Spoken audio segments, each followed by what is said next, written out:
नमस्कार, सत्यहिंदी.com में आपका स्वागत है। मैं हूं मुकेश कुमार।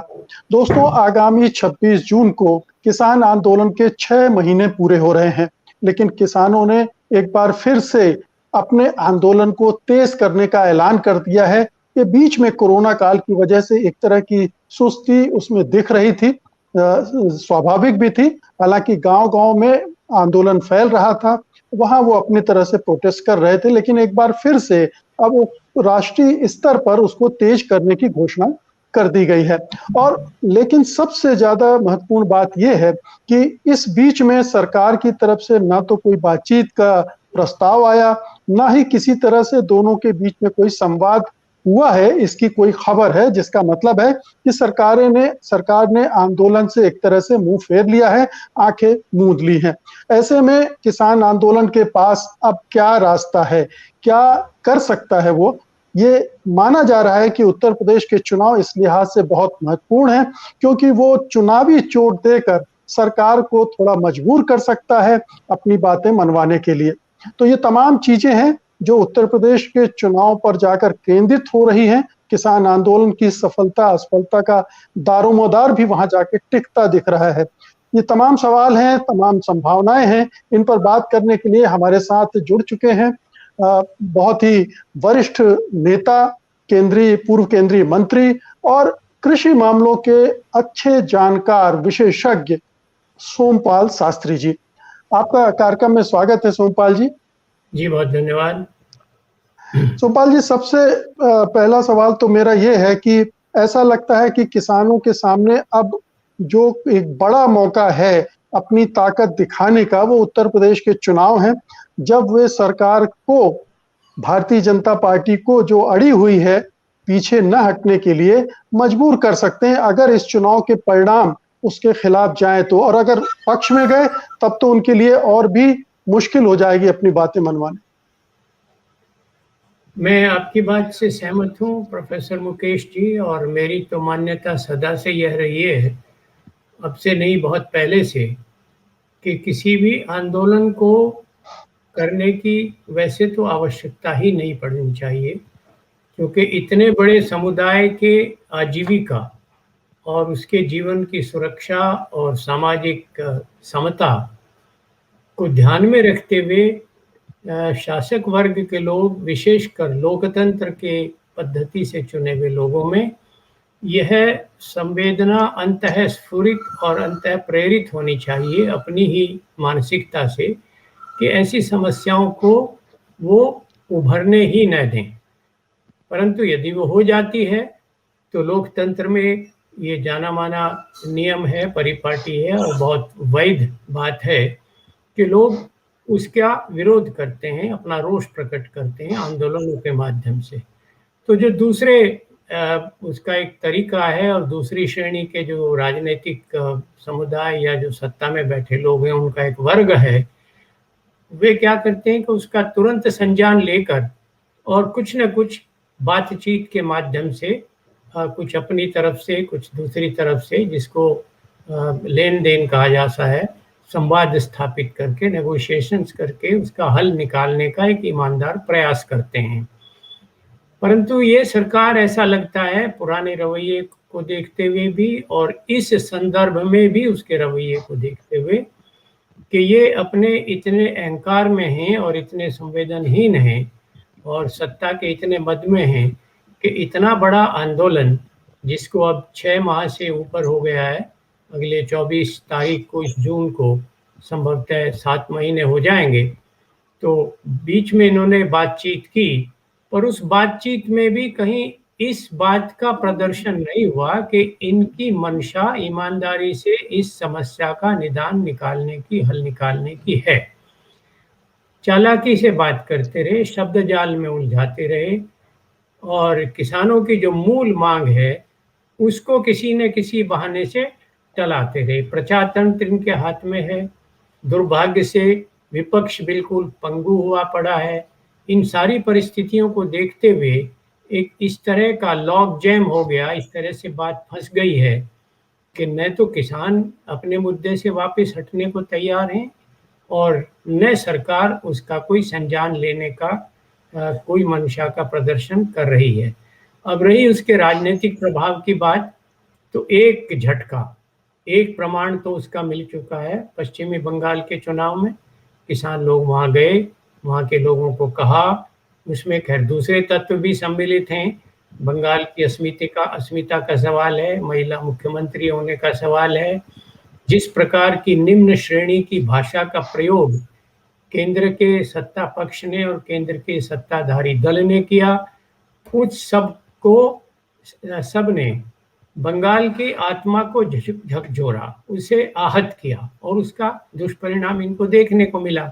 दूसरी बात, जिस तिकड़म से और जिन लालचों को देकर, जिन हथकंडों से इन्होंने ममता और अन्य विरोधी दलों को कमजोर करने का प्रयास किया है, उनके अच्छे अच्छे और महत्वपूर्ण लोगों को अपनी तरफ मिलाने की बात कही, कोई उसमें मर्यादा नहीं रही, किसी नियम का पालन नहीं किया गया, कोई गरिमा नहीं रखी गई, वही हथियार अब ममता जी ने इनके विरुद्ध शुरू कर दिया है, जिसमें मुकुल राय जी का उदाहरण आपके सामने है। तो मैं ये कहना चाहता हूं कि अब आगामी जो है, ये जो द्वंद्व है, युद्ध, इसका जो कुरुक्षेत्र होने वाला है वो उत्तर प्रदेश में होने वाला है। और उत्तर प्रदेश में कोविड की महामारी को लेकर, अर्थव्यवस्था को लेकर, जो प्रवासी मजदूर हैं उनकी 2 या 3 बार जिस प्रकार की दुर्गति हुई है, उनकी आजीविकाएं और रोजगार समाप्त हुए हैं, उनकी जो आवश्यक उपभोग्य वस्तुएं हैं, कंज्यूमर आइटम्स, उनके जिस तरह से दाम बढ़े हैं, उन सब को देखते हुए एक व्यापक रोष पैदा हुआ है। और बहुत बड़ा किसान समुदाय जो भारतीय जनता पार्टी के साथ 2014 और 2019 के चुनाव में गया था, उनकी काफी दूर तक गलतफहमी दूर हुई है। और उसमें 2 मनोवैज्ञानिक बात मैं राजनीतिक व्यक्ति होने के नाते आपसे कहना चाहता हूं। एक तो ये कि बीजेपी का समर्थक वर्तमान परिस्थिति में बचाव की मुद्रा में आ गया है और इनका जो विरोध है वह उग्र होता जा रहा है। ये जो मानसिकता है, ये जो मनोविज्ञान है, इसका चुनाव में जरूर असर पड़ता है, क्योंकि अधिकांश लोग जो हैं वो किसी दल से बंधे हुए नहीं होते, वे बीच में रहते हैं। वे उस दल की कार्यप्रणाली, उसकी नीयत और उनके तौर तरीके को देखकर अपना मत बदलते रहते हैं। इसी से परिवर्तन होता है। वास्तव में कहें तो लोकतंत्र में ये जो बंधी हुई सदस्यता है, ये जो बंधकत्व है, ये तो उसको फॉसिलाइज करने का काम करता है, निष्प्राण करने का काम करता है। स्वस्थ राजनीति तो यही है कि आपके कार्यकलाप, आपकी नीयत और इन चीजों को देखकर मतदान किया जाए। तो इस दृष्टि से मैं देखूं तो उत्तर प्रदेश में इनके लिए बहुत कठिन चुनौती पैदा होने वाली है। साथ में ये भी कहूं कि यहाँ से बंगाल तो बहुत दूर था, फिर भी पंजाब, उत्तर प्रदेश और अन्य राज्यों के किसान नेता वहां गए। उत्तर प्रदेश तो इसका एकदम अपना गर्म धरती है, वहीं पर ये आंदोलन हो भी रहा है। और राकेश टिकैत जी वहाँ के बड़े अपने किसान नेता एमर्ज हुए हैं अपने पिता के स्थान पर, तो वहाँ इनका पहुँचना वहाँ से ज़्यादा आसान है। और भाषा और दूसरी दृष्टि से उनका लोगों से संवाद स्थापित करके सरकार की पोल खोलना, सरकार की कली खोलना और अपने कष्टों को दिखाना उनके लिए ज़्यादा आसान होगा। इसलिए ये बहुत बड़ी कठिनाई सत्ता पक्ष के समक्ष आगामी चुनाव में पैदा होने वाली है। जी, आपने बिल्कुल सही कहा, क्योंकि अभी पंचायत चुनाव हुए हैं और उसमें हमने देखा है कि बीजेपी की किस कदर दुर्गति हुई है, जबकि किसानों ने उस तरह से प्रचार प्रसार भी नहीं किया, उस तरह से अभियान भी नहीं चलाया, तब ये स्थिति हो गई थी। तो अगर वो पूरी तरह से मैदान में उतर पड़े प्रचार में, तब तो बहुत बड़ी चुनौती खड़ी हो जाए। जी हाँ जी, तो यही मैं कहना चाहता हूँ। बस इसमें एक ही बात मुझे अभी तक लग रही है, जिसके बल्कि अब कुछ तो लक्षण प्रकट होने शुरू हुए हैं। जैसे कल समाचार था कि ममता बनर्जी की तरफ से शायद अधिकृत करके चुनाव रणनीतिक जो व्यक्ति हैं प्रशांत किशोर जी, उनको वहाँ भेजा गया और उनकी कई घंटा उनसे गुफ्तगू हुई, बातचीत हुई। तो कुछ उस दिशा में भी पहल होने की बात हुई है। और अभी तक कठिनाई यही है कि विपक्ष एक नहीं है, राज्यों तक सीमित हैं ज़्यादातर विपक्षी नेता, और जो केंद्रीय दल है कांग्रेस, वो बिल्कुल एक तरह से पंगु हुआ पड़ा है। उसकी अपनी समस्याएं हैं, प्रत्येक प्रदेश में अपनी समस्याएं हैं। उत्तर प्रदेश में भी आपने देखा कि उनके वरिष्ठ नेता, जिनके पिता भी कांग्रेस में इतने दिन तक रहे थे, हालांकि उन्होंने श्रीमती सोनिया गांधी के विरुद्ध चुनाव भी लड़ा था, परंतु उन्होंने फिर भी चुनाव लड़ने के बावजूद उनको अपना उपाध्यक्ष बनाया था। तो ऐसा परिवार जो परंपरा से, पीढ़ियों से कांग्रेस से जुड़ा हो, उनका छोड़ जाना, मध्य प्रदेश में श्री ज्योतिरादित्य सिंधिया का छोड़ जाना, और अभी जो मुकुल राय जी वाली घटना इनके साथ हुई है बीजेपी की, तो ये जो इधर से उधर जाने की बात है, ये अब टिकेगी नहीं। और अगर विपक्ष वास्तव में कुछ जागृत हो जाता है और एकजुट होकर लड़ने की बात करता है, विशेषकर उत्तर प्रदेश एक ऐसा परिदृश्य बनने वाला है जिसको कहें तो युद्ध क्षेत्र ये बनेगा, this will be the next battle ground, और यही दिशा निर्धारक का काम करेगा। यहाँ भी मुझे एक संभावना लग रही है कि ग्रामीण क्षेत्रों में व्यापक प्रभाव वाले दो दल उत्तर प्रदेश में विद्यमान हैं। एक तो समाजवादी पार्टी, माननीय श्री मुलायम सिंह जी द्वारा स्थापित दल, और उनके पुत्र जो मुख्यमंत्री रह चुके हैं अखिलेश, युवक हैं, उत्साही हैं और बहुत अच्छे पढ़े लिखे व्यक्ति हैं। उसी प्रकार स्वर्गीय चौधरी चरण सिंह जी और माननीय चौधरी अजीत सिंह जी के पुत्र श्री जयंत चौधरी, तो ये दोनों युवक अगर मिल जाते हैं, और अल्पसंख्यकों का जो रुख है, और जिसमें किसान का बहुत बड़ा वर्ग है, जो चौधरी चरण सिंह जी के समय किसान प्लेटफॉर्म पर सब अन्य जातियों के साथ एकत्रित हुए थे, तो अगर उनका एक चुनावी गठबंधन हो जाता है तो भारतीय जनता पार्टी के लिए बहुत बड़ी चुनौती उपस्थित करने में समर्थ होगा। और जी, अभी खबरें यही आ रही हैं कि राष्ट्रीय लोकदल और समाजवादी पार्टी तो गठजोड़ कर ही रहे हैं, लेकिन जो उभरती हुई पार्टी भीम आर्मी, वो भी इससे जुड़ रही है। तो दलितों की नुमाइंदगी करने वाली, हालांकि अभी उसका बहुत टेस्ट नहीं हुआ है, लेकिन मायावती से जो मोह भंग हो रहा है और जो वोटर छिटक गया है, वो शायद अगर जुड़ा तो कम से कम पश्चिमी उत्तर प्रदेश में तो समीकरण उलटते हुए दिख रहे हैं। ये मुकेश जी, आपने बहुत ठीक बात कही है, सही और संगत बात कही है। देखिए, राजनीति जो है वो सत्ता का और शक्ति का प्रकरण है।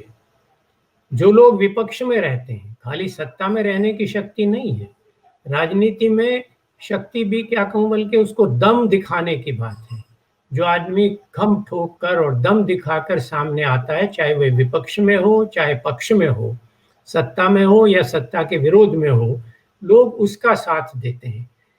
माननीय काशीराम जी ने जिस तरह से गली गली में घूमकर 5-5 पैसे का चंदा चद्दर में बाजार में घूमकर और वी शेप की रबर चप्पल पहनकर इस पार्टी को खड़ा किया था, उनके उस जुझारूपन ने और उस उनके आत्मसम्मान के प्रदर्शन ने दलित वर्ग को इतना आंदोलित किया था, इतना प्रभावित किया था कि पूरे भारत में उनके पक्ष में यह दल खड़ा हो गया और वो एक बहुत बड़ी शक्ति बनकर खड़े हो गए।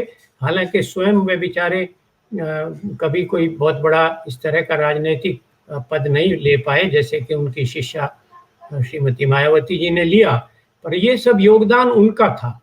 अब उसके बाद उस वर्ग से आते हुए जिसने वंचितता को और विपन्नता को, गरीबी को, इसीलिए उनको दलित नाम देना ठीक संज्ञा थी, उन दुखों को देखा था, उनमें से निकलने के बाद जिस तरह के सुख संपदा के प्रति इनका मोह जाग गया, तो आहिस्ता आहिस्ता ये बात प्रकट होने लगी कि अब वो अपने द्वारा इस प्रकार की चीज को जो एकत्रित किया है, जिसका संग्रह किया है, उसको बचाने में ज्यादा रुचि रख रही हैं। और जो स्ट्रेंथ हुआ करती थी, जो शक्ति काशीराम जी की हुई थी, उसके विपरीत ये जो साजा सामान इन्होंने इकट्ठा किया है, ये इनकी कमजोरी बन गई है। और ये बात अब दलित वर्ग में भी आहिस्ता आहिस्ता धरातल तक जा रही है, सीप इन कर रही है, गहरा रही है। और अलग अलग प्रदेशों में, जैसे कि आपने अभी श्री चंद्रशेखर जो उर्फ रावण, जो सहारनपुर के रहने वाले हैं, हमारे ही प्रदेश के, मेरे ही अंचल के, उनका नाम लिया। इस प्रकार के स्थानीय नेतृत्व भी उसमें उभर रहा है। और भी ऐसे कई लोग हैं। मैं एक श्री प्रमोद कुरील जी को जानता हूं, जो इन्हीं की पार्टी से सांसद भी थे राज्यसभा में, वो भी बहुत क्षुब्ध हैं। और ऐसे लोगों की बहुत संख्या है। तो लोगों से जो संपर्क रखना था, उनके कष्टों के प्रति जो संवेदना अपने मन में जीवंत रखनी थी, और उसके लिए जो संघर्ष करने का मादा प्रदर्शित करने की बात थी, वे सारी चीजें मायावती जी ने छोड़ दी हैं। वो अलग होकर बैठ गई हैं। ये मुझे विवरण नहीं है पता, पर ये तो सबको जग जाहिर है कि उन्होंने अपने आप को काफी अर्थों में, पूरा तो नहीं, काफी अर्थों में असंगत बना लिया है अपने इस रुख के कारण। और ये जो उनके छिटके हुए भाग हैं, जो आगामी गठबंधन बनेगा, उसमें वो कहीं कहीं कहीं कहीं जहां भी उस दलित वर्ग के वोट में जो विभाजन करेंगे, उससे विपक्ष को तो शक्ति मिलेगी, और मायावती जी की जो स्थिति है वो क्षीण होगी। और हो सकता है कि आगामी चुनाव में उनका भी कांग्रेस जैसा हाल हो कि वो बिल्कुल ही असंगत, इररिलेवेंट हो जाए।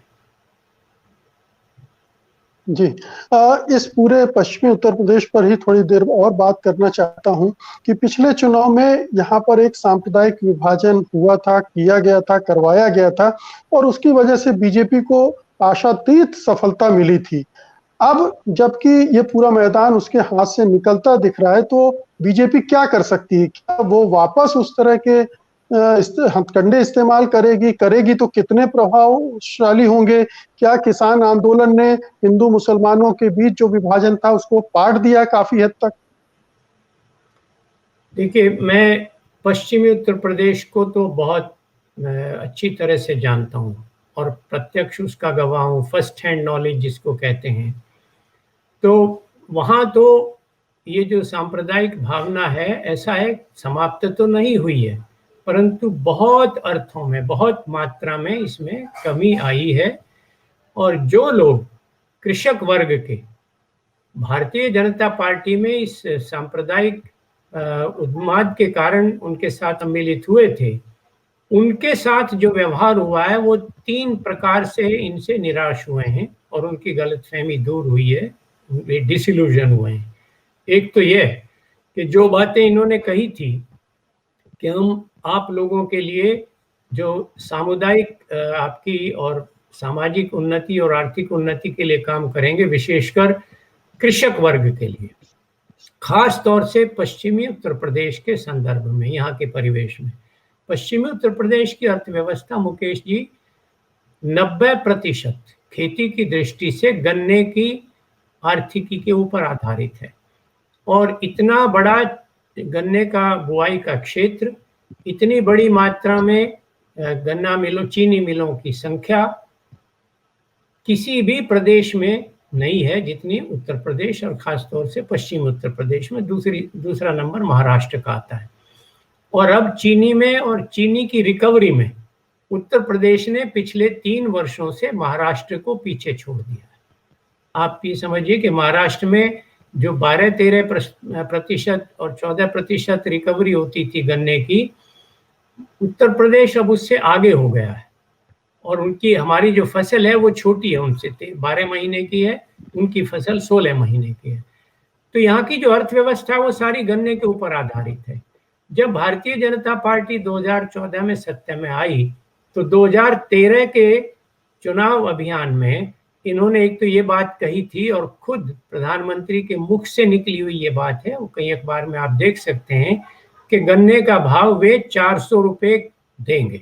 400 रुपये क्यों नहीं होना चाहिए? आप आश्चर्य करेंगे कि पिछले 6 साल में गन्ने का भाव कुल 10 या 20 रुपया बढ़ा है।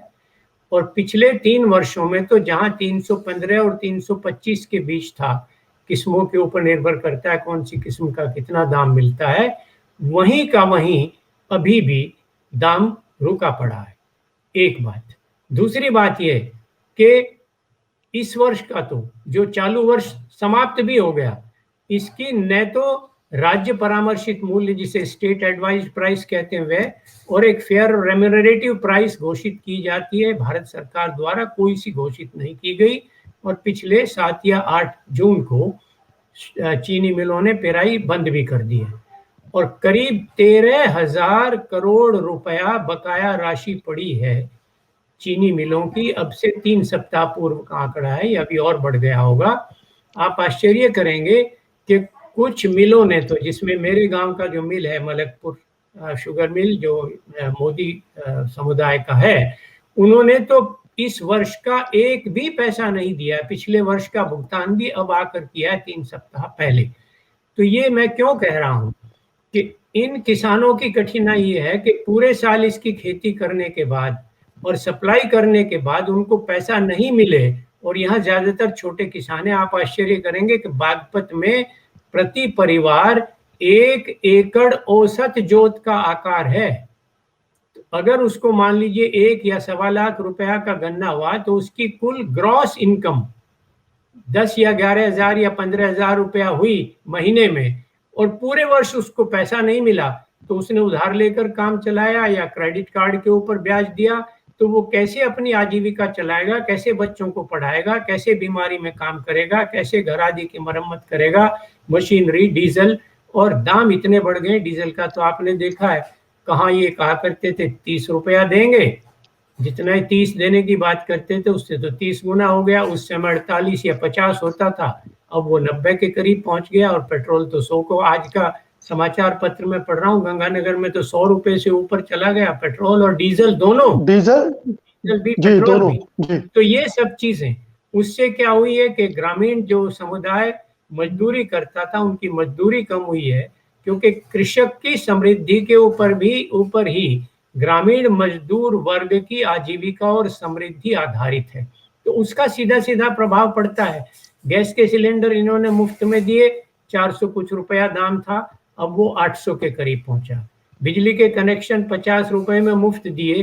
अब किसी गरीब आदमी से पूछिए, मेरे पास तो गांवों से प्राय फोन आते रहते हैं, गरीब आदमी के पास 20,000, 30,000, 50,000 का बिलों के बकाया के बिल आए हैं, कहाँ से देंगे वो। तो ये सब चीजें, व्यापार किस तरह से ठप हुआ है, और जो ट्रांसपोर्ट है, हॉस्पिटलिटी है, अब जैसे हिमाचल है, उत्तराखंड है, जहाँ बहुत से गरीब लोग पर्यटकों के लिए जो सुविधाएं बनाई हुई थी निजी लोगों ने और कंपनियों ने, उसमें काम करके अपनी आजीविका चलाते थे, वे सब बंद पड़े हैं पूरे 1.5 वर्ष से, कोई वहां गतिविधि नहीं है। तो क्या आप समझते हैं कि ये जो आर्थिक दुर्गति हुई है आम आदमी की, विशेषकर गरीब वर्ग की, उसके प्रति कोई लोगों में रोष नहीं होगा? निश्चित रूप से होगा, और उसके लक्षण प्रकट हो रहे हैं, मुझे उसकी जानकारी भी है। इसमें 2 चीजें हैं, 2 एस्पेक्ट हैं। हम सब जानते हैं कि जब किसी सरकार को चुनाव में जाना होता है तो उसके 4-6 महीने पहले से रेवड़ियां बंटनी शुरू हो जाती हैं। बहुत सारे आश्वासन दिए जाते हैं और बहुत सारी चीजें हाथ में रख दी जाती हैं आपका गुस्सा शांत करने के लिए। तो एक तो पहले मैं इसका जवाब आपसे चाहता हूं कि अगले 6-8 महीने में बीजेपी ये काम करेगी और उसका क्या असर हो सकता है, और दूसरा सवाल उसके बाद करूंगा मैं। ऐसा है मुकेश जी कि किसी भी प्रकार के द्वंद्व में, युद्ध में, चाहे वो वास्तविक युद्ध हो या ये राजनीति का हो, जब आप कोई काम पहल करके करते हैं, अच्छा काम भी, तब तो उसका श्रेय आपको मिल जाता है। ये एक मानव और सामाजिक मनोविज्ञान का जाना माना तथ्य है कि यदि आपने कोई अच्छा काम अपनी पहल करके किया तो आपको श्रेय मिलेगा, उसका लाभ मिलेगा, लोग उससे प्रसन्न होंगे। और अगर आप दबाव में आकर लोगों को दुखी करने के बाद, और जब चुनाव आए अपनी उस आवश्यकता के हिसाब से उन्हें कोई लुभावनी बात कहेंगे, तब उसका लाभ नहीं होता। तब वो एक डिफीटिस्ट मेजर हो जाता है कि आप हार आपको सामने दिख रही है, इसलिए आप विवश होकर अब ये काम आप करने जा रहे हैं। नियत अगर आपकी अच्छी होती, 2014 के चुनाव में इसीलिए तो लाभ मिला था कि उस समय ये सत्ता में नहीं थे। जिस रेवड़ी की बात आपने कही, रेवड़ी तो बांटना, रेवड़ी बांटने का वचन इन्होंने जरूर दिया था। स्वामीनाथन आयोग की सिफारिश C2 के ऊपर 50% जोड़कर दाम देने की बात, 2016 में किसानों की आमदनी दुगनी करने की बात, और गन्ने के दाम बढ़ाने की बात, गन्ने का जो बकाया था, मोदी जी के अपने वक्तव्य हैं दर्जनों जगह।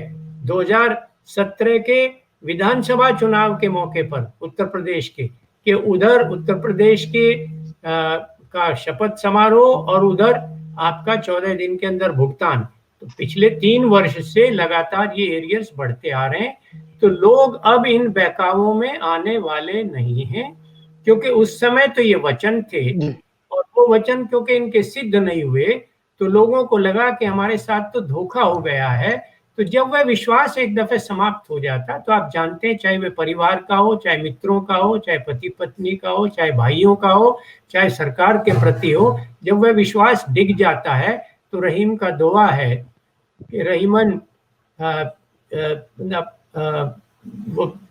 मत तोड़ो प्रेम का धागा, मत तोड़ो चटकाई, टूटे से फिर ना जुड़े, जुड़े फिर ना जुड़े।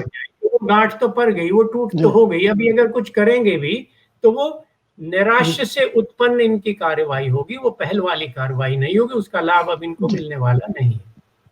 इसी से जुड़ा सवाल है, आप जानते हैं कि 2014 में ये सब वादे किए थे जो इनका जिक्र किया आपने, लेकिन 2019 में उन्होंने चुनाव फिर जीता।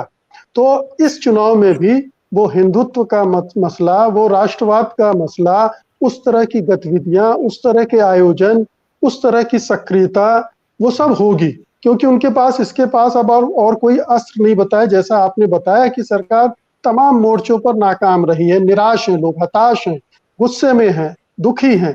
तो अब फिर वही उनका जो ब्रह्मास्त्र है, जिसको कहते हैं लोग आमतौर पर, उसी को आजमाया जाएगा। और वो क्या इस बार वो रिजल्ट देगा उनको? मुकेश जी, बिल्कुल नहीं देगा।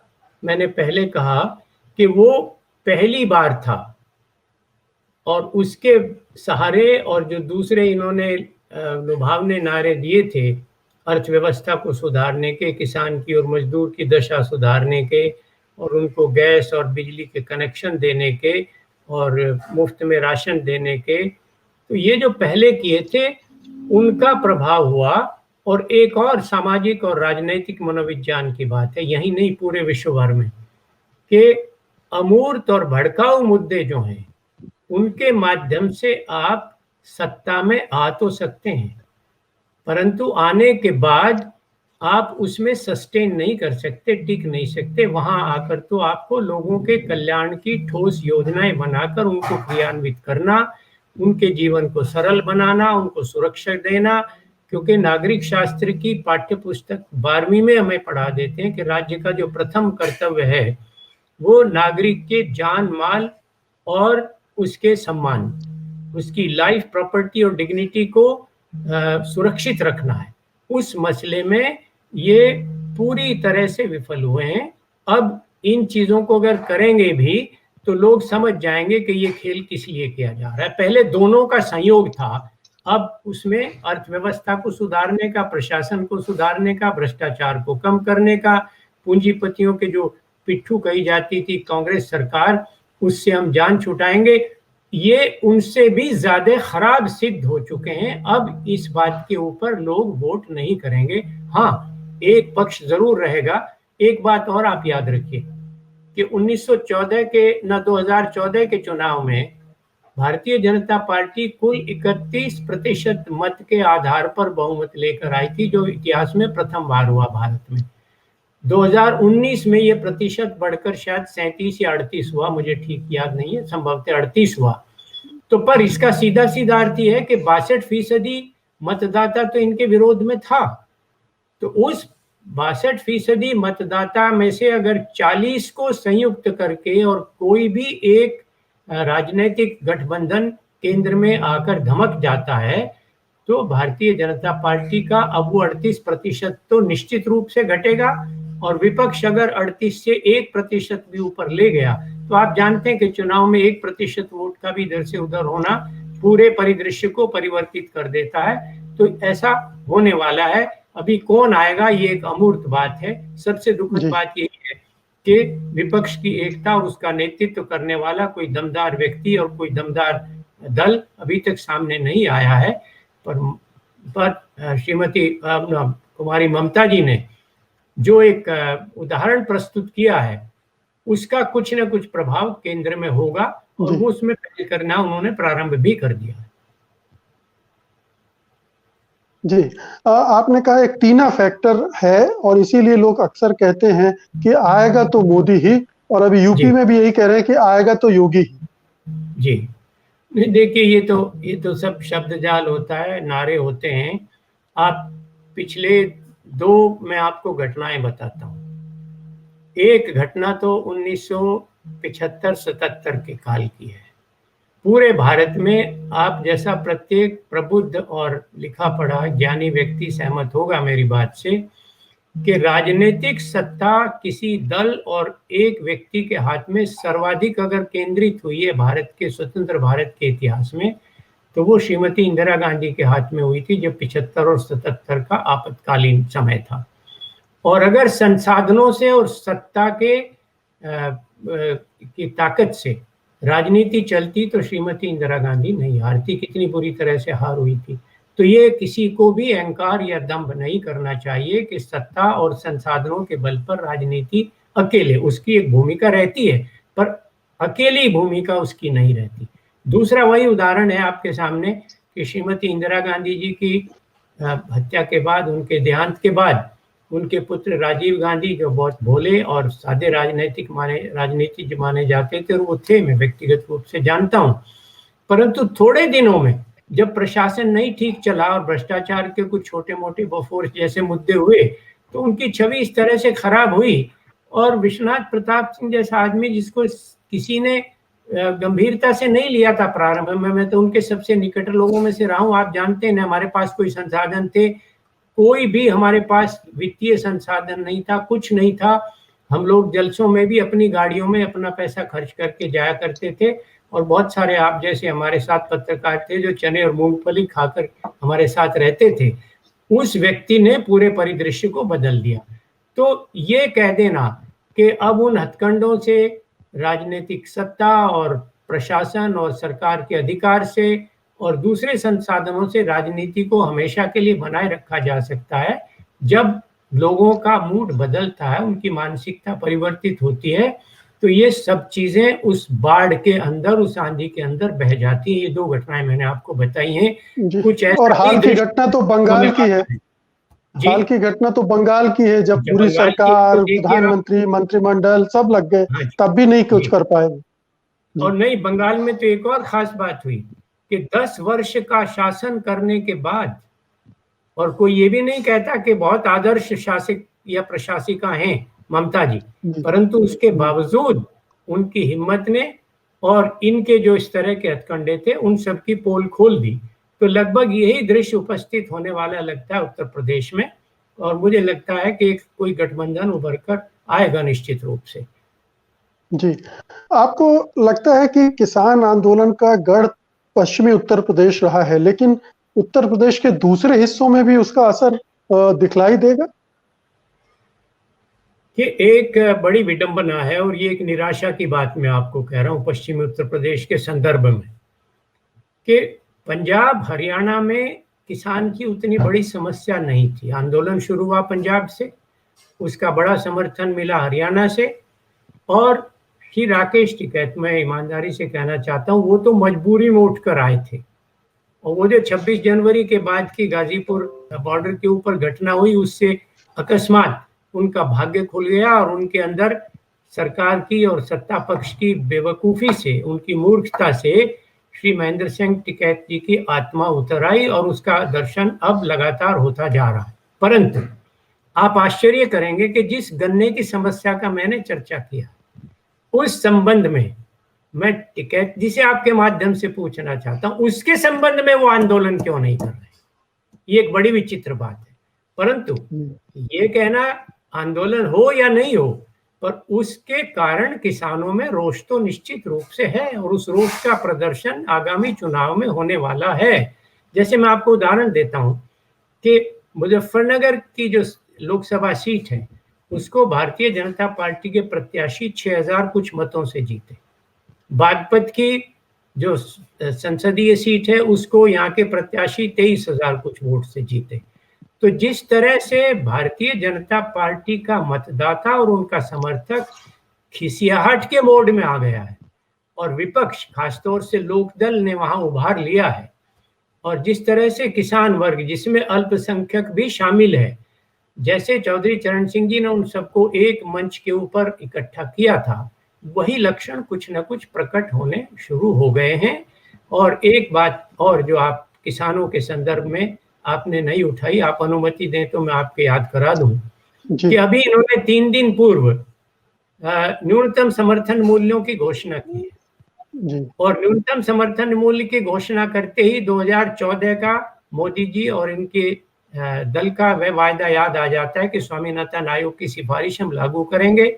लागू नहीं किया तो सर्वोच्च न्यायालय में लोकहित की याचिका गई, वहां इन्होंने अपना एक एफिडेविट दे दिया कि ये संभव नहीं है, और फिर उसी को निकालकर 18 में दावा ठोक दिया कि हमने कर दिया, जबकि किसान अब उतना अनपढ़ और अशिक्षित नहीं है जितना पहला था। उसको पता है कि A2 प्लस FL के ऊपर 50% जोड़ा, वो तो पहले से ही मिलता था, आपने कौन सी नई बात की है। पर इनकी तो मुंह ठड़ी देखिए कि कहते नहीं हमने पहली बार दिया, कभी किसी ने नहीं दिया था। अभी जो बढ़ोतरी हुई है प्रोफेसर मुकेश जी, उनमें भी आप आश्चर्य करेंगे कि सबसे ज्यादा बढ़ोतरी मूंगफली में हुई है 6.2%। 3 फसलों में 5 और 5.2 के करीब, 1, 2 में 4, कुछ में 3, और मक्का जैसी फसल में कुल 1% की वृद्धि हुई है। तो अगर आप इनका औसत निकालें, हालांकि औसत निकालना कोई ठीक गणित नहीं होता, तो आमतौर से 2 या 2.5% वृद्धि की है इन्होंने पूरे मूल्यों में, जो खरीफ के मूल्य अभी घोषित किए हैं 3 दिन पूर्व। जबकि मुद्रास्फीति यानी महंगाई की दर पिछले वर्ष की अपेक्षा इस साल 6.7% है, 7 के आसपास पहुंच रही है।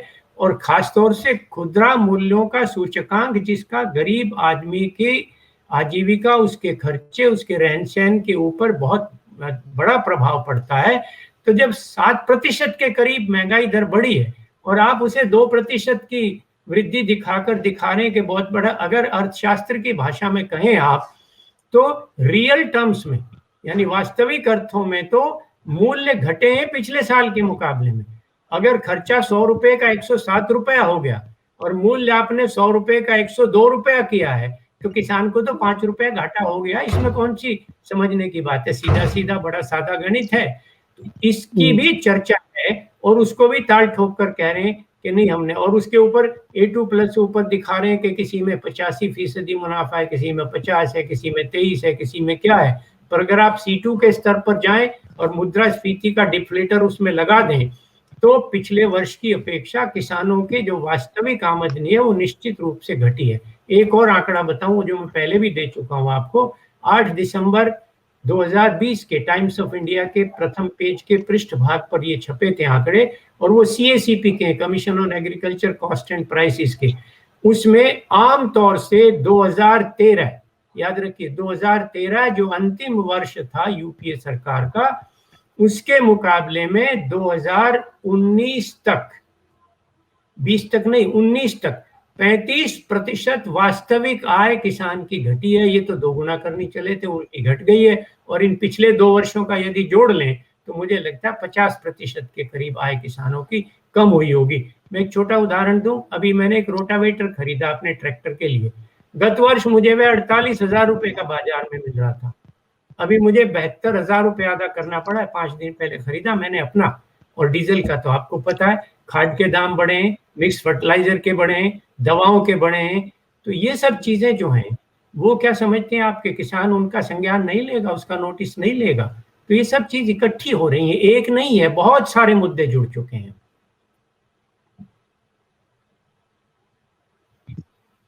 जी जी जी, मेरा अभी योगेंद्र यादव जिससे मैंने इस पूरे कानून, कृषि कानूनों पर बात की थी, उनका कहना था कि कृषि कानून तो अब मर चुके हैं, बस एक डेथ सर्टिफिकेट लेनी बाकी है। क्या आपको लगता है कि सरकार ने ठंडे बस्ते में डाल दिया है? सुप्रीम कोर्ट ने पहले ही 1.5 साल के लिए स्थगित करने की बात कर दी है। सरकार अब बात नहीं कर रही है, लेकिन लागू करने की तरफ भी आगे नहीं बढ़ रही है। तो कृषि कानून एक तरह से खत्म हो चुके हैं। देखिए, कृषि कानून तो अब ठप हो चुके हैं। ये तो जिसको कहते हैं कि ये तो उनकी तो भ्रूण मृत्यु हो चुकी है, वो तो गर्भ में ही मृत्यु हो गई उनकी, वो तो आ ही नहीं पाए उसके बाहर। अभी तो उनका कुछ भी और क्रियान्वित करना आसान नहीं है। सरकार ने खुद भी कह दिया कि हम 1.5 वर्ष तक तो इनको स्थगित रखे हुए हैं।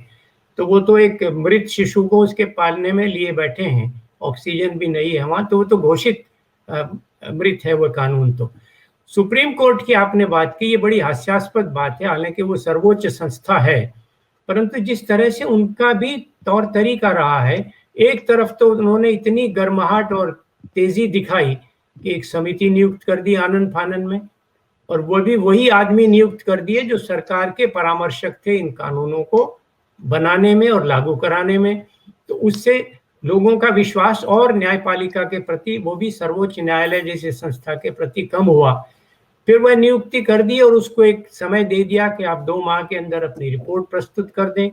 तो उन्होंने अपना वो प्रतिवेदन सुना है, दे भी दिया, परंतु आज तक सुप्रीम कोर्ट की याद ही नहीं आ रहा है कि वो प्रतिवेदन कहाँ है, क्या है, उसके क्या कंटेंट्स हैं, क्या उन्होंने उसमें लिखा है, क्या सिफारिशें की हैं। कानूनों में परिवर्तन का, संशोधन की सिफारिश की है, कानूनों को समाप्त करने की सिफारिश की है, या कानूनों को और दृढ़ बनाने की सिफारिश की है, या कानूनों के साथ कोई और सहकारी इस तरह के उपाय और कदम उठाने की सिफारिश की है, कुछ पता नहीं है। विचित्र है सर्वोच्च न्यायालय का भी ये रुख कि एक तरफ तो इतनी तत्परता दिखा रहे थे और कह रहे थे जल्दी सरकार भी करे, ये करे। अब क्या हुआ उसको? ये तो शायद कई माह हो गए कि उस समिति की रिपोर्ट भी चली गई, उसको कागज को निकाल के नहीं देख रहे हैं, न लोगों के समक्ष उसको प्रकाशित कर रहे हैं, घोषित कर रहे हैं कि लोग कम से कम उसकी समीक्षा तो करें कि देखें इन दिग्गज जो अर्थशास्त्री और परामर्शदाता थे, इन्होंने क्या लिखा है उसमें, कहाँ इनकी विशेषज्ञता। तो इसका मतलब ये है कि सरकार जो है वो बचाव ही नहीं बल्कि अपने आप को संकुचित करने की मुद्रा में आ चुकी है, विड्रॉ कर रही है सब चीज से। यदा कदा कभी कृषि मंत्री कह देते हैं नहीं किसानों से बात करेंगे, तो इससे क्या होगा? बात की तो नहीं। अगर आपको नहीं करनी तो कहते क्यों हैं आप? या फिर ईमानदारी से करिए। जी, मेरा अंतिम सवाल है कि किसान आंदोलन में आपको क्या कमजोरियां दिख रही हैं और क्या सुझाव आप देंगे नेतृत्व को? देखिए, किसान नेतृत्व के विषय में मैं एक बात कहता हूं, और ये मेरा अब से नहीं, सतत मेरा यही स्टैंड रहा है। नंबर एक तो किसान जो संगठन हैं उनकी संख्या इतनी है कि उनमें आपस में भी जो है वो संवाद नहीं है पूरा जिस तरह का होना चाहिए, और एकता भी नहीं है उस तरह की। तो एक तो किसानों का एक संगठन पूरे भारत का बनना चाहिए, और उसमें चाहे वो किसी भी श्रेणी का, किसी भी आकार का, किसी भी प्रदेश का, किसी भी फसल का, या किसी भी कृषि की गतिविधि से जुड़ा हुआ, चाहे वो मछली पालक किसान हो, चाहे मुर्गी पालक किसान हो, चाहे सब्जी का उत्पादक हो, फल का उत्पादक हो, फसल करने वाला हो, और दुग्ध का उत्पादक हो, वो बहुत बड़ा है। उन सब के लिए एक समेकित प्रस्तावित नीति तैयार करनी चाहिए किसान नेताओं को इकट्ठा होकर। और जब वो ये कहते हैं कि हमें राजनीति नहीं करनी है, तो फिर क्यों अलग अलग होते हैं? ये बात मुझे समझ में नहीं आती। राजनीति में तो समझ में आता है कि पदों की बंदरबांट होती है, कौन मुख्यमंत्री, प्रधानमंत्री, मंत्री या बोर्डों के चेयरमैन, एमएलए कौन बनेंगे, टिकट किसको मिलेगी, एक अनार है 100 बीमार है। जब ये कहते हैं कि हम किसानों के हित की बात सब मिलकर कर रहे हैं, तो एक मंच पर इकट्ठा क्यों नहीं हो जाते? एक तो ये कमजोरी है कि ये एक मंच पर आज भी इकट्ठा नहीं हुए, और मेरी व्यक्तिगत बातें होती रहती हैं, अच्छा नहीं लगता कहना, उनमें आपस में गंभीर मतभेद रहते हैं, एक दूसरे के ऊपर आरोप और प्रत्यारोप लगाते रहते हैं। जैसे मैं ही एक सीधा सीधा आक्षेप करना चाह रहा हूं आपके माध्यम से, जो पहले किया, दोबारा उसको कहना चाहता हूं कि राकेश टिकैत पश्चिमी उत्तर प्रदेश में क्यों नहीं आंदोलन करते, जहाँ की सबसे बड़ी समस्या है। पंजाब के, हरियाणा के किसान का तो बाजरा, मक्का, गेहूं, धान खरीद भी लिए गए, पैसा भी मिल गया। पश्चिम उत्तर प्रदेश में तो न दाम मिला, न पैसा मिला, न ब्याज मिला, न किसी मिल के खिलाफ कार्रवाई हुई। तो ये श्रीमान जी जो नेतागिरी कर रहे हैं ताल ठोक कर बाहर, अपने यहाँ क्यों नहीं करते जहाँ के वो हैं, जहाँ का माना जाता है कि सबसे बड़ा। तो दो तो ये कमजोरियां हैं इनकी। तीसरी कमजोरी इनकी ये है कि जब ये सब कहते हैं हम अराजनैतिक हैं, आप राजनीति और राज्य की नीति का विरोध कर रहे हैं और राजनीति से गुरेज करते हैं। तो हमारे यहाँ गांव में कहते हैं कि गुड़ तो खाते हैं और गुड़ियानी की आन करते हैं कि गुड़ से बनी चीज नहीं खाएंगे, गुड़ तो नहीं खाएंगे और गुड़ से बनी चीज नहीं खाएंगे। तो अगर राज्य की नीति का विरोध कर रहे हैं तो आप राजनीति से गुरेज क्यों कर रहे हैं और अपने आप उसके विपरीत काम भी कर रहे हैं। गए ना बंगाल में विरोध करने, तो मैं कहता हूं सीधे सीधे इन्हें इसका राजनीतिक मुद्दा बनाना चाहिए दो तरह से। मुकेश जी, बहुत महत्वपूर्ण बात मैं कहता हूं।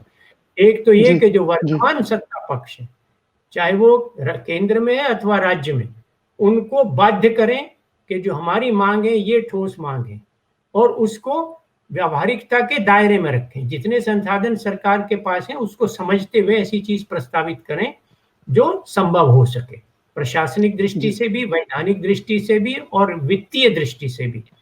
और दूसरा, जो विपक्ष है, जो इनके इस आंदोलन से जन्मे रोष का लाभ लेने की इंतजार में बैठा है, उसके मुंह में लार टपक रही है, उनको भी पहले से इसके प्रति आबद्ध करें, प्रतिबद्ध करें कि हमारी ये मांगे हैं, आप बताइए इनको आप लागू करेंगे कि नहीं और कितने समय में, किस टाइम फ्रेम में लागू करेंगे तो हम आपको समर्थन देंगे।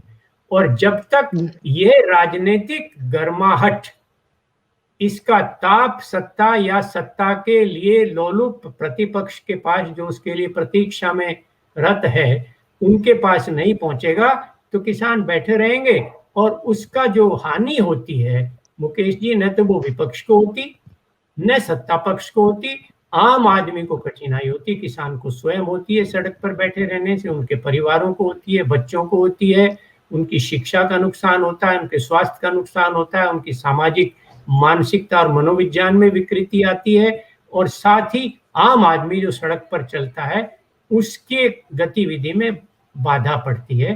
तो ये बात किसानों को बैठकर सोचनी चाहिए। ये जो 3-4 मैंने आपको इसके पॉइंट दिए हैं, एंगल्स दिए हैं।